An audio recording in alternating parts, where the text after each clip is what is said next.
बिस्मिल्लाहिर्रहमानिर्रहीम। PS education 4th semester, इसका हमारा लेक्चर नंबर 14 है, plus PS economics 2nd semester, इसका हमारा लेक्चर नंबर 18 है। अब जो हम टॉपिक, अगर आपको याद हो प्रीवियस लेक्चर, तो उसमें हमने अरिथमेटिक सीक्वेंस या अरिथमेटिक प्रोग्रेशन जो है वो डिफाइन की थी, और फिर हमने उसकी जनरल टर्म भी डिस्कस की थी। और जनरल टर्म जो है इसको हम ए एन से डिनोट करते हैं, और a n is equal to A1 plus NF1 into d, ये हमारी जनरल टर्म थी। अब वो सिलसिला आगे बढ़ाते हैं। अब हमारे पास इसकी पहली एग्जांपल है, यानी ये एग्जांपल जो है इसका ताल्लुक अरिथमेटिक प्रोग्रेशन से है या अरिथमेटिक सीक्वेंस से है। पहली एग्जांपल पेज 192 जो आपकी बुक है फर्स्ट ईयर वाली, उसके पेज 192 पे है। कह रहा find the general term and the 11th term of an AP. हमने एपी की जनरल टर्म मालूम करनी है और मालूम करनी है 11वीं term, whose first term is 2, उसकी अगर पहली टर्म 2 हो and the common difference is 3, और कॉमन डिफरेंस जो है सॉरी -3 हो, ठीक है। अब कॉमन डिफरेंस जो है -3 हो, कह रहा है also right the first 4 term, और फिर हमने उसकी पहली 4 टर्में भी लिखनी है, ठीक है। तो ये हमारी एग्जांपल थी। अब इसमें देखें, अगर आप इसको रीड करें तो आपको 2 चीजें उसने बताई हुई हैं। A1 यानी फर्स्ट टर्म को हम A1 का नाम देते हैं, अगर आपको याद हो प्रीवियस लेक्चर, ठीक है ना। एपी की फर्स्ट टर्म को A1 कहते हैं, सेकंड टर्म को जो है वो A2 कहते हैं, थर्ड टर्म को A3 एंड सो ऑन, ठीक है। तो A1 आपको गिवन है, ये 2 के बराबर है, और जो कॉमन डिफरेंस है वो -3 है, ये भी गिवन है हमें। अब हमें क्या मालूम करना है, हमें मालूम करनी है इसकी nth टर्म। तो अब ये फार्मूला हमारे पास, we know that an is equal to A1 plus NF1 into d, ये हमारे पास अरिथमेटिक सीक्वेंस की nth टर्म का फार्मूला है। अब इसमें आपने A1 और D कीमत दर्ज कर देनी है। तो an is equal to A1 कीमत दर्ज करेंगे 2 प्लस NF1 इंटू -3, D आपका -3 है। अब इसको जब इस तरफ देंगे आप प्लस n से, तो -3n हो जाएगा, और जब इसको तरफ देंगे -1 को -3 से, तो +3 हो जाएगा, ठीक है। तो जब इसको सिंप्लीफाई करेंगे तो आपके पास an is equal to 5 3n। तो ये आपकी जो है इस सीक्वेंस की जो है ये nth टर्म आ जाएगी, या जनरल टर्म भी बोल सकते हैं इसको, हम nth टर्म कहेंगे या जनरल टर्म कहेंगे, ठीक है। तो पहली जो हमसे सवाल पूछा था कि आपने इसकी जनरल टर्म मालूम करनी, वो हमने ये मालूम कर ली। तो an या इस जनरल टर्म जो है ये बराबर है 5-3n के, ठीक है जी। अब वो कह रहा है हमने इसकी मालूम करनी है 11 टर्म। तो ये अगर आपको याद हो, पिछला लेक्चर याद हो, जो सेकंड लास्ट था, तो उसमें आपके पास ये था कि अगर आपको किसी भी सीक्वेंस की जनरल टर्म मालूम हो तो उस जनरल टर्म से आप उस सीक्वेंस की कोई टर्म भी लिख सकते हैं। आप उसकी फर्स्ट टर्म लिख सकते हैं, दूसरी भी लिख सकते हैं, तीसरी भी, थर्ड भी, 8 टर्म लिख सकते हैं, 9 टर्म लिख सकते हैं, जो टर्म आप चाहे वो लिख सकते हैं। तो अब जनरल टर्म हमने यहाँ पे निकाल ली है। अब हमने मालूम करनी है इसकी 11वीं टर्म। तो अब 11वीं टर्म मालूम करने के लिए हमने यहाँ पुट कर देना है इसके अंदर n को 11। तो ये बन जाएगा A11 is equal to 5 -3 into n को पुट किया आपने 11, तो 5 - 33 दिस इज इक्वल टू -28। तो इसकी 11वीं टर्म जो है वो आ जाएगी 28। क्लियर हो गया ये। तो ये 2 बातें हमने इसको बता दी हैं। वो कह रहा है also right the first 4 term. अब यहां से आपने ये जनरल टर्म हमने ऑलरेडी निकाल ली है। अब यहां से आपने इसकी मजीद जो है 4 टर्में और निकालनी है। तो इसमें आप an is equal to 5-3n है ना, यहाँ पे पहले n को 1 पुट करेंगे, n को 1 पुट करेंगे तो A1 आ जाएगा। n को पुट किया आपने 1, फिर n को पुट करना है आपने 2, तो A2 आ जाएगा, ठीक है जी। फिर n को पुट करना है 3, तो सो ऑन। किसके अंदर? जनरल टर्म के अंदर। तो आपने इसकी फर्स्ट 4 टर्म लिखनी है। तो जनरल टर्म में आप n को 1 पुट करेंगे, फर्स्ट टर्म आ जाएगी, n को 2 पुट करेंगे, सेकंड टर्म आ जाएगी, n को 3 पुट करेंगे, थर्ड, और n को 4 पुट करेंगे, तो वो आपके पास इस सीक्वेंस की 4 टर्में आ जाएंगी। तो ये उसने हमसे पूछी थी कि आपने इसकी पहले 4 टर्में भी बतानी है। तो इस तरह आप कर लेंगे, ये कुछ मुश्किल नहीं है, हो सकता है आपसे इजीली ठीक हो गया। तो ये एग्जांपल है हमारी पहली। अब हम चलते हैं दूसरी एग्जांपल की तरफ। इसमें कह रहा है ये नेक्स्ट पेज पे है, पेज 193 पे, if the fifth term of an AP is 13 and the 11th term is 17th term is 49, find an and a13। अब इसमें आपको सीक्वेंस की पांचवी टर्म जो है वो मालूम है और फिर 17वीं टर्म मालूम है, ठीक है जी। कह रहा है फाइंड ए एन और a13 मालूम करनी है, ठीक है। अब इसमें देखें आपको जो मालूमात दी हुई है, पांचवी टर्म गिवन है a5 ऑफ एन एपी, वो कितनी है 13, फिर आपको 17 टर्म गिवन है 49 है, ठीक है जी। अब आपने क्या मालूम करनी है, nth टर्म। तो nth टर्म के लिए आपके पास a1 और d का होना लाजमी है, ठीक है। अब we know that nth term जो है ab की an is equal to a1 plus n of 1 into d ये होती है, ठीक है जी। अब इस केस में आपको पांचवी टर्म गिवन है, ये फिफ्थ टर्म, तो आप यहाँ पे n को पुट कर देंगे 5 इसके अंदर। जब n को 5 पुट करेंगे तो यहाँ से आ जाएगा a5 is equal to a1 plus 4d, n को हमने 5 पुट किया तो 4d बन गया ये, ठीक है। a5 is equal to a1 plus 4d, अब यहाँ पे a5 की कीमत दर्ज कर दें, a5 कितना है 13 is equal to a1 plus 4d और a1 plus 4d is equal to 13। इसको आप नंबर 1 का नाम दे दें, ठीक है। फिर आपको ये गिवन है कि इसकी 17वीं टर्म जो है 49 है। अब फिर आप इसके अंदर जनरल टर्म के अंदर इसके अंदर आप n को पुट कर दें 17। जब n को 17 पुट करेंगे यहाँ तो यहाँ पे आ जाएगा a17 is equal to a1 plus 16d, ठीक है जी। अब a17 क्या है 49 is equal to a1 plus 16d और a1 plus 16d is equal to 49। अब आप 1 और 2 को हल करेंगे, 1 और 2 को हल करने के बाद आप निकालेंगे d और a1। जब a1 और d मालूम हो जाएगा तो फिर वहां से आप यहाँ कीमत दर्ज करके इसके अंदर जनरल टर्म के अंदर आप इसकी जो है वो जनरल टर्म मालूम कर सकते हैं, ठीक है। तो a1 और d निकालने के लिए आपने 1 और 2 को सॉल्व करना है।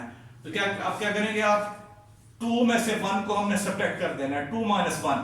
तो यहाँ हमने इसको सब्ट्रैक्ट किया है, a1 plus 16d is equal to 49। a1 ये आपकी 1 है, इक्वेशन नंबर 1 है, a1 plus 4d is equal to 13। अब इसको इसमें से हम तफरीक कर रहे हैं तो इसके साइन चेंज करेंगे, माइनस माइनस माइनस, तो ये कैंसिल हो जाएगा, a से a1 से a1 और यहाँ बचेगा plus 12d is equal to कितना आ जाएगा 36। तो d is equal to 3 आ गया, तो इसको नंबर 3 का नाम दे दें। अब आपके पास d जो है वो 3 है। अब इस d को आप 1 में यूज कर लें इसमें, ठीक है। तो यहाँ पे यूज कर रहे हैं 1 के अंदर, तो a1 plus 4 into 3 is equal to 13 के इक्वल था ये। तो यहाँ पे जब इसकी कीमत दर्ज करेंगे d की तो 4 into 3 12 हो गया, तो a1 plus 12 is equal to 13 और इसको इधर लेके आएंगे तो a1 is equal to 13 minus 12, a1 is equal to 1। तो a1 आपके पास क्या आ गया 1। d आपने ऑलरेडी मालूम कर लिया है, ठीक है जी। d आपने ऑलरेडी नंबर 3 में मालूम किया हुआ है, तो ये आपका इसको नंबर 4 का नाम दे ले।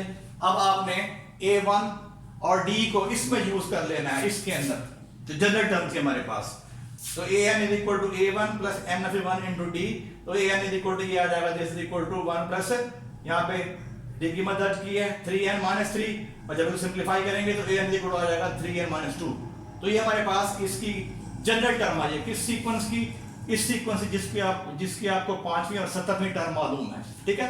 अब वो कह रहा है कि हमने इसकी 13वीं टर्म भी मालूम करनी है, तो इसके लिए 13 इसमें पुट कर दे आप n को 13, put n is equal to 13, तो आपको a13 मिल जाएगी, 13वीं टर्म मिल जाएगी। तो ये आ जाएगा 3 into 13 minus 2, तो ये आ जाएगा आपके पास 39 minus 2 और ये हो जाएगा 37।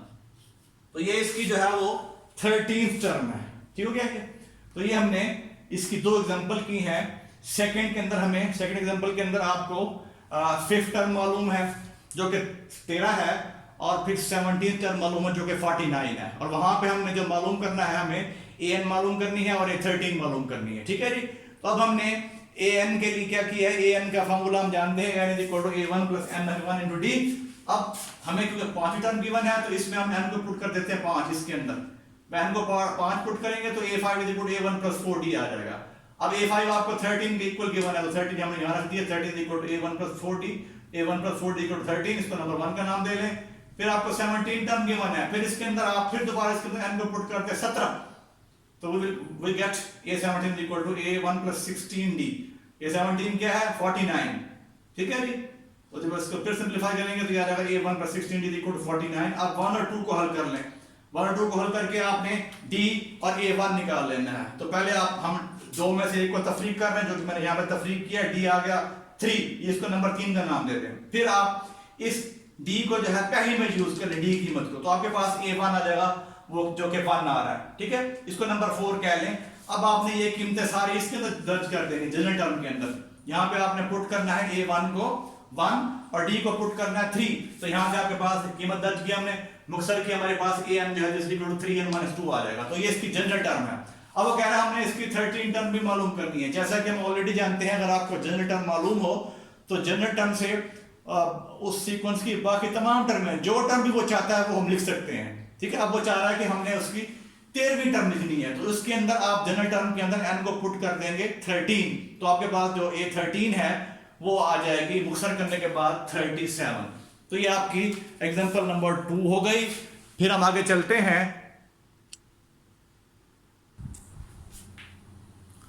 अब देखिए इसकी एक और एग्जांपल हमारे पास पेज 193 पे कह रहा है find the number of term in an AP. हमने नंबर ऑफ टर्म मालूम करनी है अरिथमेटिक सीक्वेंस के अंदर। अगर उसकी if A1 is equal to 3, D जो है कॉमन डिफरेंस 7 के बराबर है और AN 59 हमें गिवन है, तो हमने ये बताना है इस एपी के अंदर जो है वो नंबर ऑफ टर्म जो है वो कितनी होंगी। यानी दूसरे शब्दों में आपने n मालूम करना। अगर आप जनरल टर्म देखें AN is equal to A1 plus n-1 into D, ठीक है। तो आपने यहाँ पे इसको यूज करते हो जनरल टर्म को, आपने यहाँ से n मालूम करना है, क्योंकि आपको AN भी मालूम है, A1 भी मालूम है और D भी मालूम है। तो अननोन यहाँ पे आपका n है, तो n निकालना चाह रहे हैं हम, ठीक है। तो यहाँ कीमत दर्ज कर दी है आपने, AN 59, A1 3 है प्लस n-1 और ये D आपका 7 है, ठीक है। अब आप इसको इधर शिफ्ट करेंगे तो 59 minus 3 is equal to 7 into n-1, तो यहाँ पहुंचेंगे आप 56 is equal to 7 into n-1। अब इसको डिवाइड कर दें 7 से, इधर भी इधर भी, जब डिवाइड करेंगे तो यहाँ पे आ जाएगा 8 इज इक्वल टू n-1, और जब इसको सिंप्लीफाई करेंगे तो 1 इधर आ जाएगा, तो n इज इक्वल टू 8। तो लिहाजा हमारे पास जो नंबर ऑफ टर्म है, ठीक है जी, इस सीक्वेंस के अंदर वो कितनी होंगी, वो 9 हो जाएंगी, ठीक है। तो हमने ये n मालूम करना था इस एग्जांपल के अंदर। क्लियर हो गया ये। फिर देखें एक और एग्जांपल है, कह रहा है if an-2 is equal to 3n-11 find an। अब आपको ये n टर्म नहीं गिवन, ये कि n टर्म से n-1 n-2 टर्म गिवन है, n-2 टर्म गिवन है जो कि बराबर है 3n-11 के। तो आपने इसकी n टर्म मालूम करनी है, n टर्म मालूम करनी है। तो जब भी आपके पास इस किस्म का सवाल आएगा तो आप क्या करेंगे, आपने यहाँ पे an लेके आना है, तो आपने n को आप पुट कर देना है n+2, ठीक है। अगर होता यहाँ पे n-3 तो मैं n को पुट करता n+3। तो ये आपने सवाल को देख के जजमेंट करनी है कि हमें n टर्म कैसे हासिल होगी। तो इसमें आपको an-2 टर्म गिवन है जो कि बराबर है 3n-11 के, आपने an मालूम करना है, ठीक है।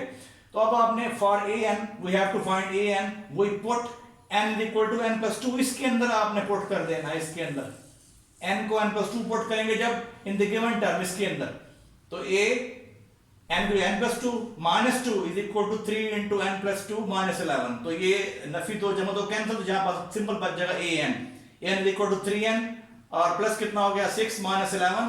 तो जब सिंपलीफाई करेंगे ये आ जाएगा 3n-5। सो इसकी जनरल टर्म क्या हो जाएगी, या an क्या हो जाएगा, an इक्वल टू 3n-5। तो ये आपका ये एग्जांपल है। अब इस एग्जांपल से रिलेटेड हमारे पास एक्सरसाइज के अंदर सवाल भी आएंगे, वो सवाल उनकी तरफ एक्सरसाइज की तरफ चलते हैं हम, ठीक है। तो ये हमने इसकी एग्जांपल करनी है, चारों इंपॉर्टेंट एग्जांपल्स हैं। अब चलते हैं हम इसकी एक्सरसाइज की तरफ। एक्सरसाइज में पहला सवाल है, कह रहा है right the first 4 term of the arithmetic sequence. अब इसमें पहले पार्ट में आपको A1 गिवन है और उस सीक्वेंस की 3 मुतवातिर टर्में गिवन है। जो पहला पार्ट है ना, यहाँ पे कह रहा है सवाल में स्टेटमेंट ये दे रहा है, कह रहा है हमने इसकी पहली 4 टर्में लिखनी है, हमें जो मालूमात फराहम की गई हैं वो सिर्फ फर्स्ट टर्म दी हुई है, और फिर आप उसने आपको जो है ना इसकी 3 मुतवातिर टर्में दी हैं AP की, ठीक है। अब 3 मुतवातिर टर्मों से हम उसका निकाल लेंगे कॉमन डिफरेंस, जैसे हम ऑलरेडी पढ़ चुके हैं डेफिनेशन के अंदर।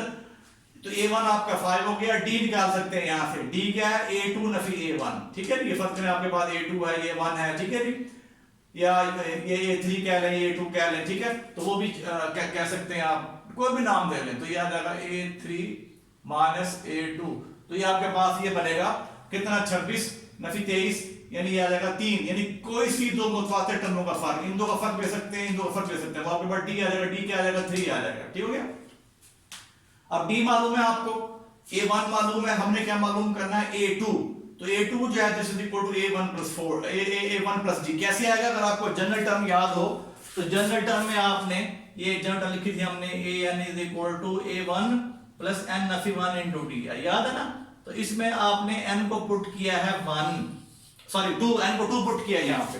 तो जब n को 2 पुट किया तो a2 is equal to a1 plus ये 2 नफी 1 1 हो गया, तो ये आ जाएगा a1, ये 1 इनटू d हो गया, तो a1 प्लस d आ जाएगा। तो a2 आपके पास क्या आ गया, a1 प्लस d, तो ये बन गया 5 plus 3 this is equal to 8। अब a3, फिर इसमें आप n को पुट कर देंगे 3, ठीक है। तो ये हो जाएगा a3 is equal to a1 plus 2d। ये कीमत दर्ज कर दी हमने a1 की और d की, सिंप्लीफाई किया तो हमारे पास a3 कितना आ गया 11। फिर a4 फिर यहां कीमत दर्ज कर दी n को 4, तो ये आ जाएगा a1 प्लस 3d और 5 प्लस 3 इंटू 3 ये आ जाएगा आपके पास 14। तो देयरफॉर आपके पास सीक्वेंस की जो पहली चार्टर में आएंगी वो आ जाएगा 5, 8, 11 और 14। तो ये इसका पहला पार्ट था। क्लियर हो गया ये। अब चलते हैं इसके नेक्स्ट पार्ट नंबर 2 की तरफ। यहां पे कह रहा है कि हमने फिर सीक्वेंस की चार्टर में मालूम करनी है। अगर आपके पास 5वीं टर्म 17 हो और इसकी 9वीं टर्म जो है वो 37 हो, तो ये ऑलरेडी अगर आपको याद हो तो हमने एक एग्जांपल की थी पीछे, जो है ना वो इससे पहले 2 एग्जांपल से पहले हमने एग्जांपल की है, दूसरी एग्जांपल थी हमारी आज की। तो उसमें आपको 5वीं टर्म गिवन थी, तो 5वीं term a5 is equal to a1 plus 4d। कैसे आएगा? इस जनरल टर्म से आपने n को यहाँ 5 पुट कर देना है। तो ये हमें गिवन है, ये बराबर है 17 के। अब ये भी हमें गिवन है कि a9 जो है 37 है, तो a9 यहां से निकाल सकते हैं, जनरल टर्म से आप n को पुट करते हैं 9, तो a9 ये आ जाएगा। अब कीमत दर्ज कर दें a5 की और a9 की, हमने कीमत दर्ज की, हमारे पास ये 2 इक्वेशन आ गई हैं। ठीक है। अब जैसे हमने वहां एग्जांपल में किया, आप इन दोनों इक्वेशन को हल करेंगे, किसको? नंबर 1 को और नंबर 2 को, और आप a1 और d निकाल लेंगे। जब a1 और d निकाल लेंगे तो फिर आपके लिए जो है ना a2, a3, a4 निकालना कोई इश्यू नहीं है। तो कैसे क्या करेंगे? अब आप इसको सिर्फ तफरीक कर देंगे, यानी 2 में से आप तफरीक कर देंगे 1 को। ठीक है। 2 - 1 करेंगे आप, 2 - 1 करेंगे। ठीक हो गया। तो ये आपकी 2 है। अब 1 के आपके पास 1 जो है a1 plus 4d is equal to कितना है 17। जब तफरीक करेंगे माइनस माइनस तो कैंसिल हो जाएगा ये, तो यहां बचेगा 4d this is equal to कितना आ गया, तो 17 गया इसमें से। तो ये आ जाएगा हमारे पास, इसको तफरीक करेंगे तो d इज इक्वल टू ये आ जाएगा आपके पास 17 20 आ गया। ठीक है जी। और फिर d कितना आ गया, d जो है 5। अब d मालूम है 5 आ गया ये। ठीक है जी। d जो है 5 आ गया आपका। अब d को किसी एक में यूज कर लें, आप 1 में यूज कर सकते हैं, 2 में यूज कर सकते हैं। तो a1 निकाल लेंगे।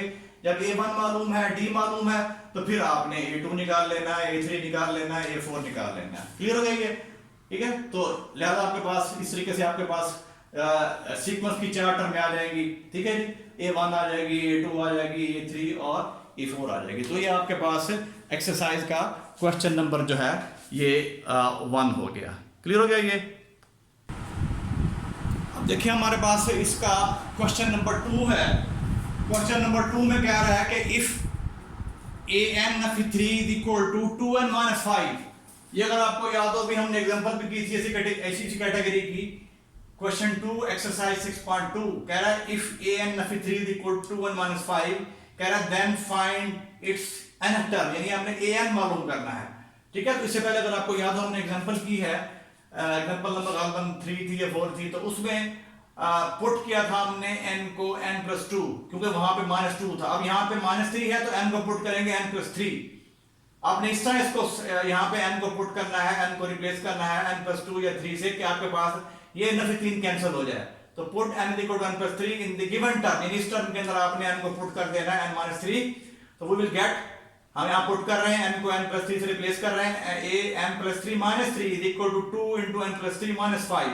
अब ये +3 - 3 कैंसिल, तो an is equal to 2n, 2 ज़रब दे दिए, +6 नफी 5, तो n इज इक्वल टू 1 + 1। तो ये आपके पास इसकी n टर्म है। ठीक है। तो ये हमारा जवाब था इसका। उसने n टर्म मालूम की थी, कहने के लिए हमने n टर्म मालूम कर लिए। ठीक है। तो आपको अगर कोई भी टर्म गिवन है एन फिर टूअर्ड टर्म है, एन फिर थ्री टर्म है, एन फिर फोर्थ टर्म है, तो आप वहां से उसकी एन मालूम कर सकते हैं। क्लियर हो गया। फिर हम चलते हैं इसके क्वेश्चन नंबर 3 की तरफ। कह रहा है इफ A5 ऑफ AP16 और A20 जो है यानी उसकी 5वीं टर्म 16 है और 20वीं टर्म जो है 46 है, किसकी अरिथमेटिक सीक्वेंस की, हमने उसकी 12वीं टर्म मालूम करनी है। ये सब क्वेश्चन नंबर 3 है। ठीक है, तो इसका तरीका भी वही सिंपल है। जैसे अब 5वीं टर्म मालूम है आपको 16, 20वीं टर्म मालूम है 46, तो आप देखिए आपके पास जनरल टर्म का फार्मूला है, इसमें n को पुट करते हैं 5, तो A5 is equal to A1 plus 4D।